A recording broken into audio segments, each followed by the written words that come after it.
Question 9. Show that lines 3x minus 4y plus 5 equal to 0, 7x minus 8y plus 5 equal to 0 and 4x plus 5y minus 45 equal to 0 are concurrent and find their point of concurrence.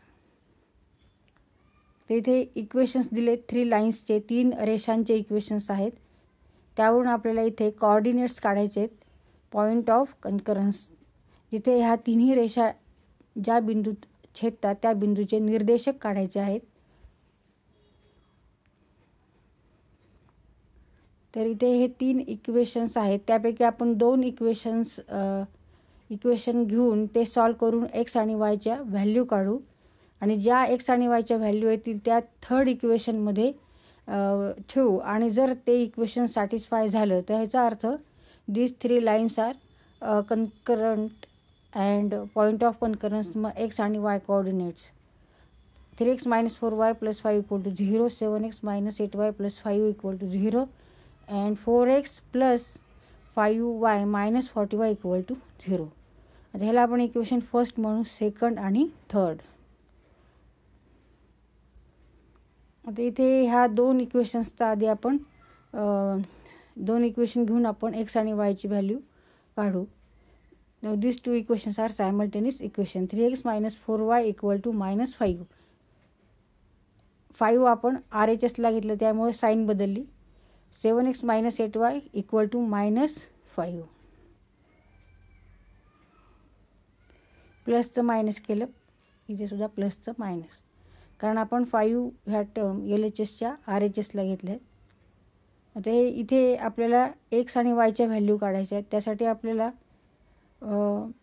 Equation हे solve करावे लागतील. तर first इथे इक्वेशनला आपण 7 ने multiply करू आणि second इक्वेशनला 3 ने मल्टिप्लाय करू.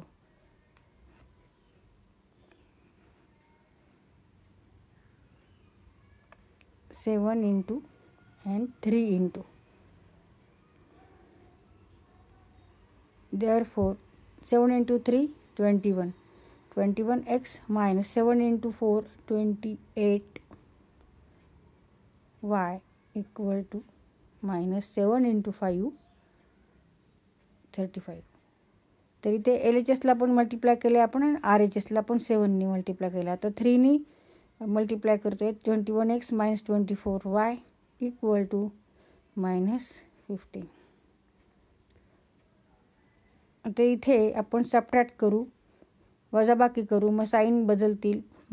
प्लसचं मायनस, मायनसचं प्लस. मग 21 minus 21x, 21x minus 21x 0. मग minus 28y plus 24y म्हणजे minus 4y. minus 35 plus 15 म्हणजे minus 20. Therefore y equal to minus 20 divided by minus 4, 5. Negative negative here become positive.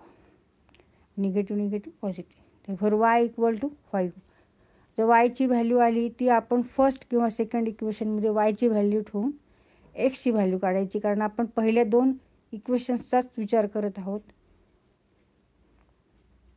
आता इथे first इक्वेशनमध्ये आपण y ची value 5 ठेवू. Put y equal to 5 in equation first. 3x minus 4 into 5 plus 5 equal to 0. Put y equal to 5 in equation first. मग 3x minus 20 plus 5 equal to 0. 3x equal to 3x minus 15 equal to 0. Therefore 3x equal to 15. X equal to 15 divided by 3 equal to 5. 15 भागिले 3 बरोबर 5. x बरोबर आहे 5. x equal to 5. आता x equal to 5 and y equal to 5 आपण ह्या 2 इक्वेशनवरून काढला. तर ते थर्ड इक्वेशनमध्ये आपण त्या व्हॅल्यू ठेवायच्यात x आणि y च्या. जर RHS equal to LHS means LHS equal to RHS जर असेल त्याचा अर्थ when third equation satisfy these two value that is x equal to 5 and y equal to 5, means that third line is also congruent.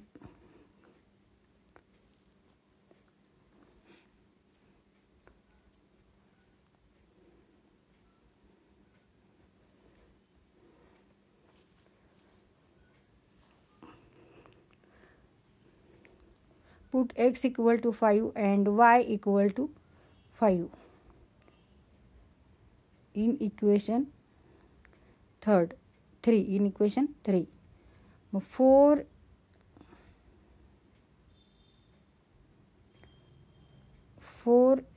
into 5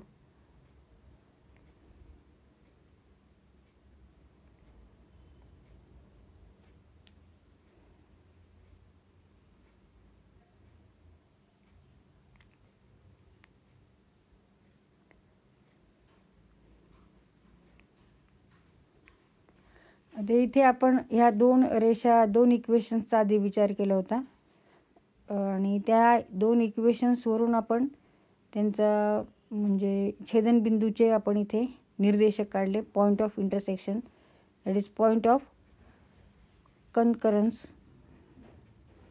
मग ह्या दोन इक्वेशनवरून इथे x आणि Y value काढली. आता ह्या व्हॅल्यू आपण थर्ड इक्वेशनमध्ये ठेवायचे आहेत. जर इक्वेशन सॅटिस्फाय झालं याचा अर्थ third line is also passing through this point.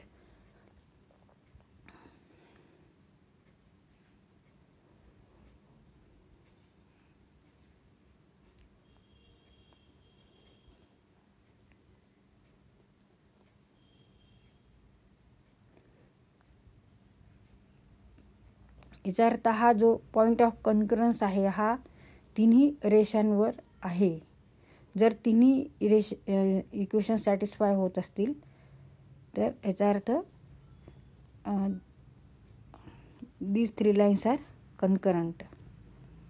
इथे 45 minus 45 0 equal to 0. LHS equal to RHS. Therefore, when we put x equal to 5 and y equal to 5 in third equation, an equation satisfy, means that these 3 lines are concurrent and point of congruence having coordinates 5 and 5.